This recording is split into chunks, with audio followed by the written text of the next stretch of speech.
Assalamualaikum warahmatullahi wabarakatuh. Perkenalkan, nama saya Diah Nurnaningrum, calon guru penggerak angkatan 11 dari SD Negeri Kluweh 03, Kabupaten Batang, Provinsi Jawa Tengah.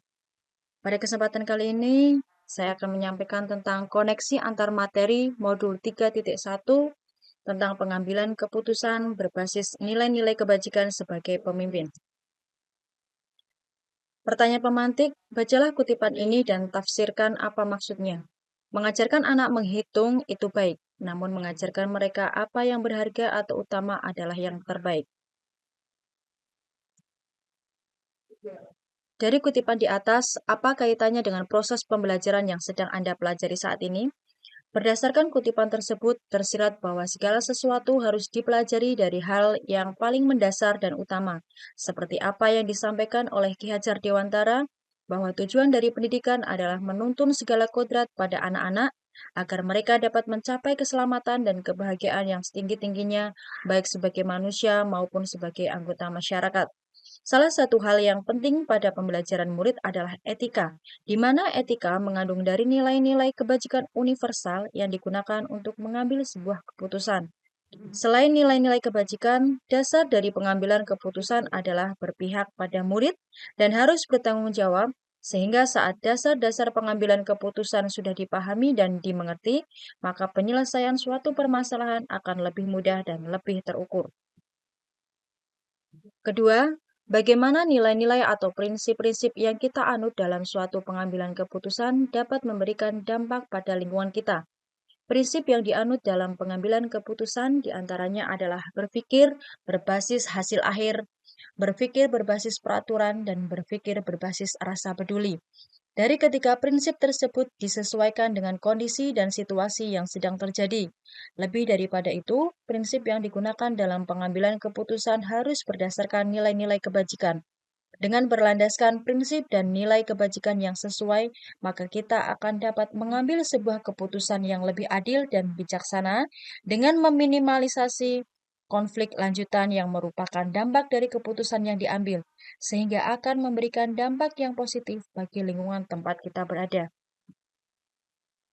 Ketiga, bagaimana Anda sebagai seorang pemimpin pembelajaran dapat berkontribusi pada proses pembelajaran murid dalam pengambilan keputusan Anda. Dalam pembelajaran, terkadang kita menemukan suatu permasalahan yang terdapat di kelas. Sebagai seorang pemimpin pembelajaran, kita harus senantiasa peka terhadap segala persoalan atau permasalahan yang terjadi, serta harus mampu untuk menyelesaikan dan mencari solusi yang terbaik dari permasalahan tersebut. Sesuai dengan dasar pengambilan keputusan yang diantaranya didasari oleh keberpihakan kepada murid, bersumber pada nilai-nilai kebajikan dari kesepakatan kelas yang ada, serta harus dapat dipertanggungjawabkan. Maka secara tidak langsung kita telah memberikan sebuah teladan kepada murid bagaimana cara mengambil keputusan yang tepat. Menurut Anda, apakah maksud dari kutipan ini jika dihubungkan dengan proses pembelajaran yang telah Anda alami di modul ini? Jelaskan pendapat Anda. Education is the art of making man ethical. Pendidikan adalah sebuah seni untuk membuat manusia menjadi berperilaku etis. Memahami kalimat tersebut, maka pendidikan merupakan suatu proses menuntun siswa dengan penguatan karakter, norma-norma sehingga akan menjadi generasi yang memiliki nilai moral, kebajikan dan kebenaran untuk menjalankan kehidupannya. Generasi yang akan datang adalah cerminan pendidikan saat ini yang kita poles seperti membuat mahakarya terbaik yang akan mewarnai negeri ini di masa depan. Rangkuman kesimpulan pembelajaran koneksi antar materi. Yang pertama, bagaimana filosofi Ki Hajar Dewantara dengan Pratap Triloka memiliki kaitan dengan penerapan pengambilan keputusan sebagai seorang pemimpin. Pratap Triloka yang digagas oleh Ki Hajar Dewantara terkenal dengan semboyan Ing Ngarso Sung Tulodo, Ing Madya Mangunkarso, Tutwuri Handayani. Artinya di depan memberi teladan, di tengah membangun motivasi atau dorongan, di belakang memberi dukungan. Sebagai pendidik kita harus menyadari bahwa setiap murid membawa kodratnya masing-masing. Kita hanya perlu menuntun segala yang ada pada murid, mengarahkan dan memberi dorongan supaya mereka dapat berproses dan berkembang. Dalam proses menuntun, murid akan diberi kebebasan. Dalam hal ini, guru sebagai seorang pamong memberikan dituntut untuk memberikan tuntunan dan arahan agar murid tidak kehilangan arah serta membahayakan dirinya, sehingga mereka menemukan kemerdekaannya dalam belajar. Hal ini akan berdampak pada pengambilan keputusan yang tepat dan bertanggung jawab. Maka guru harus mampu mengambil keputusan yang berpihak pada murid serta bijaksana. Sebagai pemimpin pembelajaran, sudah sepatutnya menerapkan pengambilan keputusan yang berpihak pada murid dengan menerapkan 4 paradigma pengambilan keputusan, 3 prinsip penyelesaian dilema, dan 9 langkah pengambilan dan pengujian keputusan. Bagaimana nilai-nilai yang tertanam dalam diri kita berpengaruh kepada prinsip-prinsip yang kita ambil dalam pengambilan suatu keputusan? Perilaku seorang pendidik terkadang adalah cerminan dari nilai-nilai yang tertanam di dalam diri seseorang tersebut. Hal ini juga akan berpengaruh terhadap prinsip-prinsip yang diambil ketika seseorang tersebut akan mengambil sebuah keputusan. Begitu pula dalam proses pengambilan keputusan yang bertanggung jawab dan kompetensi kesadaran diri, pengelolaan diri, kesadaran sosial, dan keterampilan berhubungan sosial akan mendukung dalam mewujudkan sikap Tutwuri Handayani. Hal ini dapat dilakukan oleh seorang pendidik dengan memberikan dorongan secara moral maupun material bagi semua warga sekolah. Nilai-nilai kebajikan yang tertanam dalam diri pendidik akan mewarnai setiap pengambilan keputusannya. Nilai kejujuran, integritas sebagai pendidik akan tergambar dalam keteladanan dan kebijakan-kebijakan yang diambil dalam setiap keputusannya. Bagaimana materi pengambilan keputusan berkaitan dengan kegiatan coaching atau bimbingan yang diberikan pendamping atau fasilitator dalam perjalanan proses pembelajaran kita, terutama dalam pengujian pengambilan keputusan yang telah kita ambil. Apakah pengambilan keputusan tersebut telah efektif? Masihkah ada pertanyaan-pertanyaan dalam diri kita atas pengambilan keputusan tersebut? Hal-hal ini tentunya bisa dibantu oleh sesi coaching yang telah dibahas pada sebelumnya. Seorang pendidik harus mampu mengetahui dan memahami kebutuhan belajar, serta kondisi sosial dan emosional muridnya. Guru harus mampu membimbing murid untuk menyelesaikan permasalahannya sendiri. Pentingnya pendekatan coaching dilaksanakan oleh guru. Sebagai coach, guru akan menggali potensi yang dimiliki oleh muridnya dengan memberi pertanyaan pemantik, sehingga murid dapat menemukan potensi dirinya untuk dapat menyelesaikan dan menemukan solusi dari permasalahannya. Untuk dapat mengambil sebuah keputusan dengan baik, maka keterampilan coaching akan membantu kita sebagai pemimpin pembelajaran dengan pertanyaan-pertanyaan untuk memprediksi hasil dan berbagai opsi dalam pengambilan keputusan. Coaching dapat membantu dalam pengambilan keputusan yang tepat yang akan berpengaruh pada terciptanya lingkungan yang positif, kondusif, aman, dan nyaman. Dengan demikian akan berpengaruh bagi peserta didik dalam proses pembelajarannya. Bagaimana kemampuan guru dalam mengelola dan menyadari aspek sosial emosionalnya akan berpengaruh terhadap pengambilan suatu keputusan, khususnya masalah dilema etika.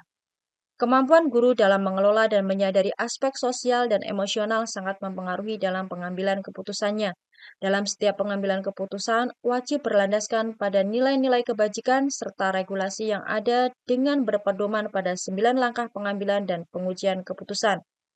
Melalui kedua dasar tersebut, kita dapat menganalisis sehingga dapat membedakan antara dilema etika atau bujukan moral. Kepekaan sosial emosional, seseorang akan menumbuhkan empati dan simpati, sehingga dapat menempatkan diri untuk bisa mengenal orang lain. Dengan rasa simpati dan empati, kita dapat merasakan apa yang murid kita alami, sehingga kita dapat mengidentifikasi permasalahan dengan bijaksana di saat harus melakukan pengambilan keputusan. Guru yang berperan sebagai pemimpin pembelajaran akan bertindak atas dasar keberpihakan pada murid. Dalam setiap keputusannya harus mempertimbangkan banyak hal yang bermuara pada murid, berbasis etika dan nilai kebajikan, serta berlandaskan pada 4 paradigma, yaitu individu melawan masyarakat, rasa keadilan melawan rasa kasihan, kebenaran lawan kesetiaan, dan jangka pendek melawan jangka panjang. 3 prinsip yaitu prinsip berbasis hasil akhir, prinsip berbasis peraturan, dan prinsip berbasis rasa peduli.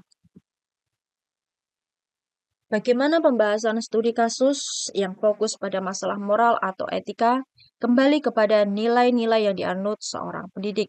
Sebagai pemimpin pembelajaran, seorang pendidik harus mampu melihat permasalahan yang dihadapi, apakah permasalahan tersebut merupakan dilema etika ataukah bujukan moral. Dengan nilai-nilai yang dimiliki seorang pendidik tersebut, baik nilai inovatif, kolaboratif, mandiri, dan reflektif, seorang pendidik harus mampu menuntun muridnya untuk dapat mengenali potensi yang dimiliki dalam mengambil keputusan dan mengatasi masalah yang dihadapi. Sehingga dengan nilai-nilai tersebut yang merupakan landasan berpikirnya akan cenderung pada prinsip melakukan demi kebaikan orang banyak, menjunjung tinggi prinsip-prinsip atau nilai-nilai dalam diri dan melakukan apa yang kita harapkan orang lain akan lakukan kepada diri kita. Maka seorang pendidik akan dapat mengambil sebuah keputusan yang bertanggung jawab melalui berbagai pertimbangan dan langkah pengambilan dan pengujian sebuah keputusan terkait permasalahan yang terjadi. Bagaimana pengambilan keputusan yang tepat tentunya berdampak pada terciptanya lingkungan yang positif, kondusif, aman, dan nyaman. Pengambilan keputusan yang tepat harus dilakukan dengan cara yang tepat pula, yakni harus disesuaikan dengan situasi dan kondisi yang sedang dialaminya. Dengan berlandaskan nilai-nilai dari kebajikan universal, saat keputusan yang diambil sudah tepat, maka keputusan tersebut dapat mengurangi bahkan menghilangkan dampak negatif atau kontradiktif dari keputusan tersebut, sehingga akan tercipta suatu lingkungan dan kondisi yang positif, kondusif, aman, dan nyaman. Kemudian tidak akan menimbulkan banyak pihak yang dirugikan dari keputusan yang diambil. Bahkan akan menimbulkan solusi yang berpihak pada setiap pihak yang terlibat dalam situasi tersebut. Apakah tantangan-tantangan di lingkungan Anda untuk dapat menjalankan pengambilan keputusan terhadap kasus-kasus dilema etika ini? Adakah kaitannya dengan perubahan paradigma di lingkungan Anda? Pengambilan keputusan yang dilakukan berlandaskan atas 3 prinsip penyelesaian dilema, yaitu berpikir berbasis hasil akhir, berpikir berbasis peraturan, ataukah berpikir berbasis rasa peduli. Pemilihan prinsip tersebut tentunya disesuaikan dengan situasi dan kondisi yang ada. Meskipun setiap keputusan pasti ada resiko, pro, dan kontra, namun hal ini menjadikan salah satu tantangan tersendiri. Tantangan yang saya hadapi dalam pengambilan keputusan terhadap kasus-kasus yang sifatnya dilema etika adalah perasaan tidak enak yang timbul karena tidak dapat memuaskan semua pihak. Namun dengan mengikuti 9 langkah pengambilan keputusan dapat meminimalkan perasaan tidak nyaman dan keputusan yang saya ambil dapat diterima oleh semua pihak. Apakah pengaruh pengambilan keputusan yang kita ambil ini dengan pengajaran yang memerdekakan murid-murid kita? Bagaimana kita memutuskan pembelajaran yang tepat untuk potensi murid kita yang berbeda-beda? Pengambilan keputusan yang kita ambil harus berpihak pada murid. Dalam pembelajaran, salah satu strategi agar berpihak pada murid adalah menggunakan strategi pembelajaran yang berdiferensiasi, di mana kita dapat memfasilitasi murid dari berbagai macam karakter dan kebutuhan belajarnya. Pembelajaran berdiferensiasi juga dapat memenuhi kebutuhan belajar murid sesuai dengan kesiapan, minat, serta profil belajar murid, sehingga akan tercipta merdeka belajar sesuai dengan potensi murid yang berbeda-beda. Bagaimana seorang pemimpin pembelajaran dalam mengambil keputusan dapat mempengaruhi kehidupan atau masa depan murid-muridnya? Keputusan yang diambil oleh seorang pemimpin pembelajaran pasti akan membawa dampak, baik jangka panjang maupun pendek bagi murid. Hal yang sudah kita putuskan dan kita lakukan akan terekam menjadi suatu catatan dan akan menjadikan role model tentang apa dan bagaimana kelak murid-murid berpikir dan bertindak. Bagaimana mereka mengambil keputusan di masyarakat di kemudian hari? Gambaran ini menjadikan dasar bahwa pengambilan keputusan oleh seorang pendidik harus tepat, benar, dan bijak melalui analisis dan pengujian yang mendalam atas benar salahnya. Pengujian dilakukan dengan menggunakan 5 uji, yaitu uji legal, uji regulasi, uji intuisi, uji publikasi, dan uji panutan atau uji idola akan menjadikan pengambilan keputusan kita akurat dan teruji sehingga tidak menyesatkan murid-murid. Apakah kesimpulan akhir yang dapat Anda tarik dari pembelajaran modul materi ini dengan keterkaitannya dengan modul-modul sebelumnya? Pengambilan keputusan haruslah menjiwai filosofi Ki Hajar Dewantara, berpegang teguh pada nilai-nilai guru penggerak yang salah satunya adalah berpihak pada murid dengan berlandaskan pada nilai-nilai kebajikan universal. Keputusan yang diambil harus mempertimbangkan berbagai hal termasuk masa depan murid. Pengambilan keputusan berpengaruh pada pengajaran yang memerdekakan murid karena disesuaikan dengan potensi yang dimiliki oleh murid tersebut. Seorang pemimpin pembelajaran seyogyanya memiliki kompetensi sosial dan emosional yang mantap sehingga dapat mengambil sebuah keputusan yang bertanggung jawab. Saat proses pengujian keputusan tersebut, diperlukan teknik coaching agar sebisa mungkin bisa menggali informasi sebanyak-banyaknya untuk dijadikan salah satu dasar pengambilan keputusan. Sejauh mana pemahaman Anda tentang konsep-konsep yang telah Anda pelajari di modul ini, yaitu dilema etika dan rujukan moral, 4 paradigma pengambilan keputusan, 3 prinsip pengambilan keputusan, dan 9 langkah pengambilan dan pengujian keputusan? Adakah hal-hal yang menurut Anda di luar dugaan? Hal-hal yang menurut saya di luar dugaan adalah bahwa ternyata dalam pengambilan keputusan bukan hanya didasarkan pada pemikiran dan pertimbangan semata, namun sangat diperlukan adanya paradigma, prinsip, dan langkah-langkah pengambilan dan pengujian keputusan, agar keputusan yang diambil tepat sasaran dan bermanfaat untuk orang banyak. Di samping itu, secara personal, dalam pengambilan keputusan diperlukan satu sikap keberanian dengan segala konsekuensinya. Sebelum mempelajari modul ini, pernahkah Anda menerapkan pengambilan keputusan sebagai pemimpin dalam situasi moral dilema? Bila mana pernah, apa bedanya dengan apa yang Anda pelajari di modul ini? Sebelum mempelajari modul ini, saya pernah mengambil keputusan dengan situasi dilema etika. Namun yang saya lakukan hanya sebatas pada pemikiran didukung dengan beberapa pertimbangan. Saya sudah merasa aman bila keputusan yang saya ambil sudah sesuai aturan dan tidak berdampak merugikan banyak orang. Dengan belajar modul ini, saya menjadi lebih kaya akan pengetahuan, bahkan telah belajar untuk mempraktekkan bagaimana cara pengambilan keputusan yang tepat dengan menggunakan langkah-langkah tertentu yang tak lepas dari paradigma dan prinsip-prinsip yang ada. Bagaimana dampak mempelajari konsep ini buat Anda? Perubahan apa yang terjadi pada cara Anda dalam mengambil keputusan sebelum dan sesudah mengikuti pembelajaran modul ini? Konsep yang sudah saya pelajari di modul ini memberikan dampak yang besar bagi pola pikir saya. Sebelumnya saya berpikir bahwa pengambilan keputusan yang telah didasarkan regulasi dan sosial saja sudah cukup. Ternyata banyak hal yang menjadi dasar. Dalam konteks ini terdapat 4 paradigma dilema etika, yaitu individu lawan kelompok, rasa keadilan lawan rasa kasihan, kebenaran lawan kesetiaan, jangka pendek lawan jangka panjang, yang semuanya didasari atas 3 prinsip dan 9 langkah. Saya berencana akan mengimplementasikan landasan tersebut dalam setiap pengambilan keputusan, baik sebagai pemimpin pembelajaran maupun dalam pengambilan kebijakan di sekolah dan komunitas praktisi. Dengan landasan dalam pengambilan keputusan tersebut, saya yakin bahwa keputusan yang saya ambil akan tepat dan lebih akurat dengan selalu berpihak pada murid.